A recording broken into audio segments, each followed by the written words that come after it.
شادی کی پہلی ہی رات جہاں ہر لڑکی محبت اور مان کے سپنے دیکھتی ہے، وہاں حذیفہ نے میرا ہاتھ پکڑنے کے بجائے سائے کی طرح سامنے کھڑے ہو کر کہا، دیکھو حریم، مجھے کوئی نخرے اور تماشے پسند نہیں۔ گھر کا سارا کام، صفائی سے لے کر کچن تک تم کرو گی۔ میں نے خاموشی سے سر جھکا دیا۔ میں نے دن رات مزدوروں کی طرح اینٹیں اٹھائیں، برتن دھوئے اور طعنے سہے، لیکن جب مجھے اپنے اندر پالنے والا اس خوفناک درد کا پتہ چلا تو میں نے اپنے شوہر کو پریشان نہ کرنے کے لیے خاموشی اختیار کر لی۔ آخر حریم کی موت کے بعد اس کی ڈائری سے نکلنے والا وہ کون سا جملہ تھا جس نے حذیفہ کی روح تک کام کر رکھ دی؟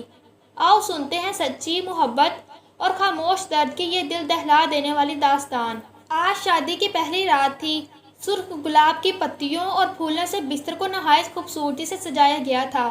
حریم اور حذیفہ کی شادی کا فنکشن بہت دھوم دھام سے مکمل ہوا تھا۔ حریم دلہن کے بھاری جوڑے میں بیڈ پر بیٹھی ہوئی تھی۔ کیمرہ مین مسلسل مختلف اینگل سے تصویریں بنا رہا تھا۔ حریم کبھی دائیں سر کرتی تو کبھی بائیں طرف نظریں جھکا لیتی۔ اس کے لیے اس گھر کا ہر ایک انسان نیا تھا اور ہر چہرہ بالکل اجنبی۔ حذیفہ پاس ہی بیٹھا ہوا تھا اور محلے کے تمام لوگ، عورتیں اور بچے نئی دلہن کو دیکھنے کے لیے کمرے میں آ رہے تھے۔ حریم شرم اور تھکن کی وجہ سے نظریں جھکائے بیٹھی رہی۔ رات کے 12 بج چکے تھے اور وہ سفر اور بھاری جورے کی وجہ سے بری طرح تھک چکی تھی۔ صبح سے کچھ نہ کھانے کی وجہ سے بھوک سے اس کی حالت غیر ہو رہی تھی۔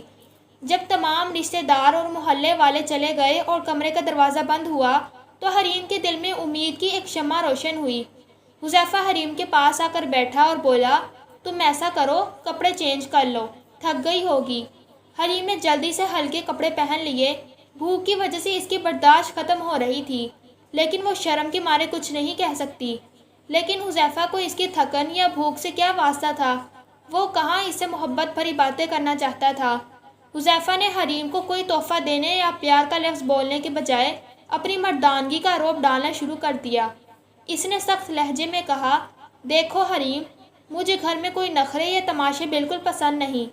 میری باتیں کان کھول کر سن لو، میں بار بار ایک بات نہیں بتاؤں گا۔ صبح سے لے کر رات تک گھر کے سارے کام تمہارے ذمہ ہیں، کھانا بنانے سے لے کر جھاڑو، برتن اور صفائی تک۔ میری بات سمجھ آ رہی ہے نا؟ حریم نے ڈرتے ہوئے صرف ہاں میں سر ہلا دیا۔ وہ سوچ رہی تھی کہ کاش اس کا شوہر اسے سینے سے لگاتا، کوئی پیار بھرا الفاظ کہتا، لیکن حذیفہ کو تو بس اس سے گھر کی ملازمہ کی طرح کام کروانے کی فکر تھی۔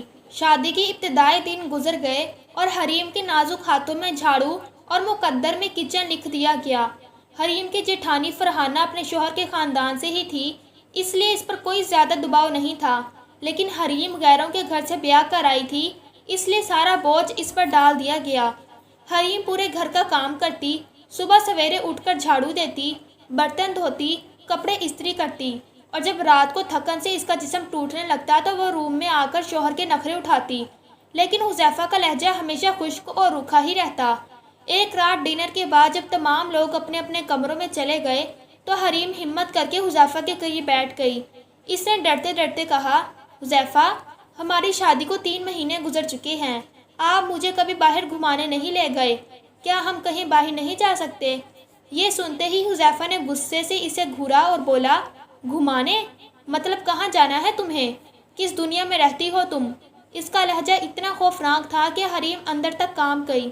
اس نے روحانسی ہو کر کہا، حذیفہ، آپ اتنے غصے سے کیوں بات کرتے ہیں مجھ سے؟ میں تو بس آپ کا تھوڑا سا وقت چاہتی ہوں۔ حذیفہ ٹی وی دیکھتا رہا اور بنا اس کی طرف دیکھے بولا، حریم، جاؤ اور جا کر میرے کپڑے استری کرو، میرا دماغ خراب مت کرو، میں دن بھر کا تھکا ہوا ہوں۔ حریم کی آنکھوں میں آنسو آ گئے، لیکن اس نے خود کو سنبھالا۔ وہ حذیفہ کے پیروں کے پاس بیٹھ گئی اور بولی، اچھا آپ لیٹ جائیں، میں آپ کی ٹانگیں دبا دیتی ہوں، آپ کی تھکن اتر جائے گی۔ حذیفہ بیڈ پر لیٹ گیا اور حریم اس کے پاؤں دبانے لگی۔ کچھ ہی دیر میں حذیفہ سو گیا۔ حریم اس کے پیروں کو اپنی گود میں رکھے اندھیرے میں خاموشی سے بہتے آنسوؤں کے ساتھ سوچنے لگی، حذیفہ، میں نے شادی سے پہلے زندگی میں بہت دکھ دیکھے ہیں، مجھے کسی محل کی ضرورت نہیں، مجھے صرف آپ کی محبت اور توجہ چاہیے۔ آپ میری آنکھوں کا درد کیوں نہیں پڑھ پاتے؟ اصل میں حریم کی سگی ماں کا بچپن میں ہی انتقال ہو گیا تھا۔ وہ اپنی سوتیلی ماں ممتاز بیگم کے ظلم و ستم کے ساتھ بڑی ہوئی تھی۔ سوتیلی مائیں کیسا سلوک کرتی ہیں، یہ دنیا اچھی طرح جانتی ہے۔ سوتیلی ماں نے جیسے اپنی جان چھڑانے کے لیے 20 سال کے حریم کی شادی 36 سال کی حذیفہ سے کر دی تھی۔ حریم کا اس دنیا میں اپنا کوئی نہیں تھا، اس لیے وہ بس اپنے اس سسرال میں آباد ہونا چاہتی تھی اور شوہر کا سہارا مانگتی تھی۔ وہ ہر روز فجر کی اذان سے پہلے جاگ جاتی، پورے گھر کا ناشتہ بنانا اس کے ذمے کا کام تھا۔ اکثر اگر زیادہ تھکن کی وجہ سے وہ برتن نہ دھو پاتی یا صفائی میں تاخیر ہو جاتی تو اس کی ساس ختیجہ بیگم اسے ہزاروں طعنے سنا دیتی، لیکن حریم اپنے ہونٹ سیکھ کر ہر طعنہ برداشت کر جاتی۔ ایک دن حریم نے ہمت کر کے حذیفہ سے کہا، حذیفہ مجھے ہر مہینے صرف 5,000 روپے دے دیا کریں۔ حذیفہ نے اسے گھورتے ہوئے کہا، خیر تو ہے، تمہیں 5,000 کی کیا ضرورت پڑ گئی؟ حریم نے بے حد پیار سے جواب دیا، حذیفہ میں ایک عورت ہوں، میری بھی کچھ ذاتی ضروریات ہوتی ہیں، پاس پیسے ہوں تو کبھی بازار جا کر اپنے لیے کوئی چھوٹی موٹی چیز خرید سکتی ہوں، اب میں آپ کی امی سے تو بار بار پیسے نہیں مانگ سکتی نا۔ حذیفہ کو جیسے حریم پر غصہ نکالنے کا بہانہ چاہیے تھا۔ وہ چڑ کر بولا، میرے پاس اتنے فالتو پیسے نہیں ہیں کہ تمہیں الگ سے پاکٹ منی دوں، جو چاہیے ہو امی سے جا کر مانگ لیا کرو، وہ لا دیں گی۔ حریم نے مسکرا کر اس کا ہاتھ پکڑ لیا اور بولی، حذیفہ آپ پیسے نہ دیں، میں پھر بھی آپ کے ساتھ بہت خوش ہوں، بس آپ مجھ سے پیار سے بات کر لیا کریں، میرا نام محبت سے پکارا کریں، خدا کی قسم میں اپنے سارے پرانے درد، دن بھر کی تھکن سب کچھ بھول جاؤں گی، بس آپ مجھے محبت سے بلا لیا کریں۔ حذیفہ نے مصنوعی مسکراہٹ کے ساتھ کہا، تو میں تمہارے ساتھ پیار سے ہی تو رہتا ہوں، اور کیسے بات کروں؟ حریم نے مان بھرے لہجے میں کہا، نہیں حذیفہ آپ ہر وقت غصے میں رہتے ہیں، یہ دیکھیں میری سالگرہ تھی تو میں نے اپنے ہاتھ پر مہندی سے آپ کا نام لکھا ہے۔ حذیفہ اس کی ان پیار بھری باتوں سے بیزار ہو رہا تھا اور دل ہی دل میں سوچ رہا تھا، یہ کس پاگل اور جذباتی لڑکے سے میرا پالا پڑ گیا ہے۔ ان دنوں گاؤں والے گھر کو گرا کر نیا گھر بنایا جا رہا تھا۔ حذیفہ نے رات کو حریم سے کہا، حریم آج رات اینٹیں آ رہی ہیں، تمہیں ہماری مدد کرنی ہوگی، اینٹیں اٹھا کر صحن میں پھینکنی ہیں۔ حریم نے دن بھر گھر کا تمام کام کیا تھا اور اس کی کمر درد سے ٹوٹ رہی تھی، لیکن اس نے اف تک نہ کی۔ رات کے 3 بجے تک وہ بھاری اینٹیں اٹھا کر اندر رکھتی رہی۔ جب کام ختم ہوا تو اس کا جسم بالکل بے جان ہو چکا تھا اور سر میں ایک شدید بے چین کر دینے والی لہر اٹھی۔ حذیفہ بیڈ پر لیٹ چکا تھا۔ حریم اس کے پاس گئی اور رہانسی آواز میں کہا، حذیفہ پلیز میرا سر دبا دیں، مجھ سے برداشت نہیں ہو رہا، بہت شدید درد ہے۔ حذیفہ نے منہ دوسری طرف کر کے کروٹ بدلی اور غصے میں بولا، جا کر کوئی گولی کھا لو، مجھ سے نہیں دبایا جاتا، میرا اپنا جسم تھکا ہوا ہے۔ حریم بستر کے ایک کونے میں لیٹ گئی، اس کی آنکھوں سے لگاتار آنسو بہہ رہے تھے، سر کا درد اتنا شدید تھا کہ اس کا دم گھٹ رہا تھا۔ وہ اپنے منہ پر ہاتھ رکھ کر اپنے سسکنے کی آواز کو دباتی رہی تاکہ حذیفہ کی نیند خراب نہ ہو۔ حذیفہ پاس بے خبر سوتا رہا اور حریم پوری رات درد سے تڑپتی رہی۔ فجر کے وقت جب اس کی ذرا سی آنکھ لگی تو ساس ختیجہ بیگم کی چیخنے اور گالیاں دینے کی آواز آئی، میڈم ابھی تک سوئی ہوئی ہیں، شرم نہیں آتی، وقت دیکھو کیا ہو گیا ہے۔ حذیفہ نے بھی جا کر حریم پر غصہ نکالا، حریم کچھ شرم کرو، وقت دیکھو، امی خود ناشتہ بنا رہی ہیں اور تم مزے سے سو رہی ہو۔ حریم انہیں کیا صفائی دیتی، اسے معلوم تھا کہ حذیفہ کو اس کی تکلیف سے کوئی فرق نہیں پڑنے والا۔ وہ خاموشی سے اٹھی اور کچن میں چلی گئی۔ اس کا سر چکرا رہا تھا اور آنکھوں کے آگے اندھیرا آ رہا تھا، لیکن اس نے چپ چاپ گھر کا تمام کام مکمل کیا۔ شادی کو 3 سال گزر چکے تھے لیکن حریم کی کوئی اولاد نہیں ہوئی۔ ان 3 سالوں میں حریم نے ایک دن بھی سکون کی سانس نہیں لی تھی۔ نئے گھر کی تعمیر کے دوران اس نے 4 مہینے مزدوروں کی طرح کام کیا، مٹی اٹھائی، اینٹیں دھوئیں۔ حذیفہ دن بہ دن اس سے دور ہوتا چلا گیا، راتوں کی دوریاں بڑھ گئیں اور اب اس سے بانجھ ہونے کے طعنے ملنے لگے۔ حریم ایک کونے میں پڑی خاموش سب سہتی رہی، لیکن کچھ عرصے سے گھر کا ماحول بدل رہا تھا۔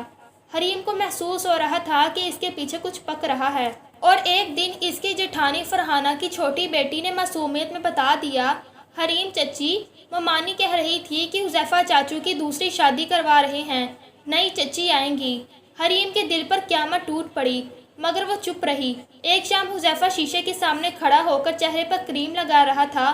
حریم اس کے پاس گئی، اس کے کندھے پر اپنا سر رکھا اور کہا، حذیفہ آج کل آپ بہت کریمیں لگا رہے ہیں، بہت پیارے لگ رہے ہیں، آپ ہمیشہ ایسے ہی مسکراتے اور خوش رہا کریں، میں نفل پڑھ کر ہمیشہ آپ کی لمبی زندگی کی دعا مانگتی ہوں۔ وہ اپنے دل کا درد چھپا کر خود کو تسلی دے رہی تھی کہ شاید حذیفہ اسے کبھی نہیں چھوڑے گا، لیکن کچھ ہی دنوں میں لڑکی والے حذیفہ کے گھر آ گئے۔ ساس نے حریم کو سختی سے حکم دیا، خبردار جو تم باہر آئی، چپ چاپ کھانا بناؤ اور اپنے کمرے میں بند ہو جاؤ۔ حریم نے خاموشی سے کھانا بنایا اور اپنے کمرے میں جا کر روتی رہی۔ وہ کہاں جاتی؟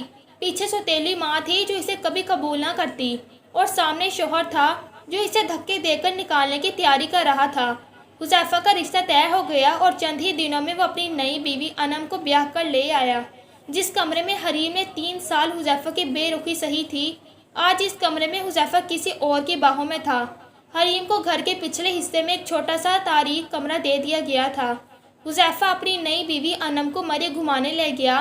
گھر والے نئی دلہن پر جان چھڑک رہے تھے اور حریم ایک کونے میں پڑی تلخ تنہائی اور درد سے جنگ لڑ رہی تھی۔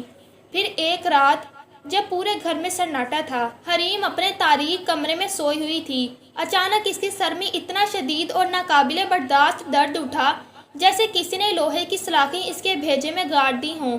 وہ تڑپ اٹھی۔ اس نے دونوں ہاتھ سر پر رکھ کر حذیفہ کو آوازیں دینا شروع کی، حذیفہ مجھے بچا لو، حذیفہ بہت درد ہو رہا ہے۔ لیکن حذیفہ ساتھ والے کمرے میں اپنی نئی بیوی انم کی باہوں میں گہری نیند سو رہا تھا۔ حریم بستر سے نیچے گر پڑی اور زمین پر تڑپنے لگی۔ اس نے نہ جانے کتنی بار حذیفہ کا نام پکارا، کتنی ہی بار مدد مانگی، اور پھر آخر کار اس کا تڑپنا ہوا اور جسم ٹھنڈا پڑ گیا اور وہ ہمیشہ کے لیے سکون کی نیند سو گئی۔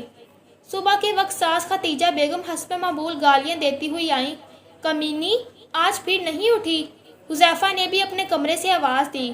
امی، حریم سے کہیں ہمارا ناشتہ کمرے میں بھیج دے۔ ساس نے غصے میں کہا، رہنے دو، آج اسے سونے دو، کوئی اس کے کمرے میں نہیں جائے گا۔ دوپہر کا وقت ہو گیا لیکن حریم کمرے سے باہر نہیں آئی۔ آخر کار ساس غصے میں پیر پٹکتی ہوئی اس کے کمرے میں گئی تو دیکھا کہ حریم الٹے منہ زمین پر بے ست پڑی ہوئی تھی۔ ساس نے شور مچایا، سب گھر والے بھاگ کر آئے۔ حذیفہ نے جب حریم کو اٹھایا تو اس کا لاش اکڑ چکی تھی اور اس کی آنکھوں میں جمے ہوئے آنسو اب بھی موجود تھے۔ حریم کو خاموشی سے دفنا دیا گیا۔ اس کے جنازے پر کسی کی آنکھ میں سچائی کا ایک آنسو نہیں تھا، کیونکہ وہ اس کے لیے صرف ایک فالتو نکرانی تھی۔ شادی کے کچھ دنوں بعد جب حذیفہ کی دوسری بیوی انم حریم کے پرانے کمرے کی صفائی کر رہی تھی تو اسے الماری کے ایک کونے سے کچھ میڈیکل رپورٹس، ادویات کی خالی شیشیاں اور ایک پرانی ڈائری ملی۔ انم نے جب وہ رپورٹس دیکھی تو اس کے ہوش اڑ گئے۔ حریم کو لاسٹ سٹیج کا برین ٹیومر تھا۔ وہ پچھلے 1.5 سال سے اس جان لیوا بیماری کا شدید درد اکیلے برداشت کر رہی تھی اور اس نے کسی کو بتایا تک نہیں تھا۔ انم نے کانپتی انگلی سے حریم کی ڈائری کھولی۔ اس میں حریم کے ہاتھ سے لکھے گئے کچھ جملے یوں تھے، حذیفہ مجھ سے ہمیشہ روٹھا روٹھا رہتا ہے، میری طرف دیکھتا بھی نہیں۔ آج میں نے دن بھر اینٹیں اٹھائیں اور مزدوری کی، لیکن شام کو حذیفہ نے مجھے ٹھنڈا پانی پلایا، میں بہت خوش ہوں۔ حذیفہ کہتا ہے میں اچھی ہوں لیکن پھر بھی مجھ سے دور رہتا ہے۔ آج میں اس کے لیے تیار ہوئی تھی مگر اس نے ایک بار بھی مجھے نہیں دیکھا، لیکن میں اس سے ناراض نہیں ہوں۔ ڈاکٹر نے کہا ہے مجھے برین ٹیومر ہے اور میرے پاس زیادہ وقت نہیں ہے۔ اگر میں نے حذیفہ کو بتا دیا کہ مجھے جان لیوا بیماری ہے تو وہ بہت پریشان ہو جائے گا، اس کی پڑھائی اور کام متاثر ہوگا، اس لیے میں یہ درد اپنے اندر ہی رکھوں گی۔ ہمارا نیا گھر بن گیا، حذیفہ کی دوسری شادی ہو رہی ہے، اگر انہوں نے مجھے گھر سے نکال دیا تو میں کہاں جاؤں گی؟ میرا تو اس دنیا میں کوئی نہیں ہے، میں بس ایک نوکرانی بن کر مرتے دم تک حذیفہ کے قدموں میں رہنا چاہتی ہوں۔ آج حذیفہ اپنی نئی دلہن کے لیے برگر لایا تھا، میں نے بھی مانگا تو اس نے کہا جا کر برتن دھو، میرا دماغ خراب نہ کر۔ بھلا میں نے ایک برگر ہی تو مانگا تھا۔ آج صبح سے میری سانسیں اکھڑ رہی ہیں، کاش میں مرنے سے پہلے ایک بار حذیفہ کے سینے سے لگ سکتی، کاش وہ میرا درد سمجھتا۔ حذیفہ، اگر کبھی تم یہ ڈائری پڑھو تو خود میری موت کا ذمہ دار مت سمجھنا، میں تم سے بہت پیار کرتی ہوں، بس میں اپنے نصیب سے ہار گئی۔ اور ہاں پاگل، ایک برگر ہی تو مانگا تھا، اگر لا دیتے تو کیا جاتا، مجھے ڈانٹنے کی کیا ضرورت تھی؟ اپنی نئی بیوی کا خیال رکھنا اور جب تمہارے ہاں بچہ پیدا ہو تو میری قبر پر ضرور آنا۔ ڈائری کا آخری صفحہ یوں تھا، حذیفہ مجھے بہت شدید درد ہو رہا ہے، اب لکھا بھی نہیں جا رہا، میرا دل چاہ رہا ہے میں تمہارے پاس آ جاؤں، لیکن کے بعد جملہ ادھورا تھا اور سیاہی پھیل چکی تھی۔ ڈائری پڑھ کر انم کی آنکھوں سے آنسو جاری ہو گئے۔ اس نے وہ ڈائری حذیفہ کے سامنے پھینک دی۔ حذیفہ نے جب حریم کی لکھی ہوئی ایک ایک سطر پڑھی تو اس کے پاؤں تلے سے زمین نکل گئی، اس کی روح تک کانپ گئی، اس کا ضمیر جاگ اٹھا اور وہ پھوٹ پھوٹ کر رو پڑا۔ وہ بھاگتا ہوا حریم کی قبر پر گیا اور اس کی مٹی کو سینے سے لگا کر چیخ چیخ کر معافی مانگنے لگا۔ حریم، مجھے معاف کر دو، مجھے معاف کر دو حریم، میں اندھا تھا، میں ظالم تھا، لیکن اب چیخنے اور رونے کا کیا فائدہ تھا؟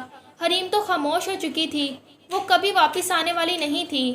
حذیفہ کی باقی کی پوری زندگی پچھتاوے، شرمندگی اور حریم کی یاد کے عذاب میں گزر گئی۔ تو دوستوں، یہ تھی حریم کی خاموش قربانی اور حذیفہ کے پچھتاوے کی دردناک داستان۔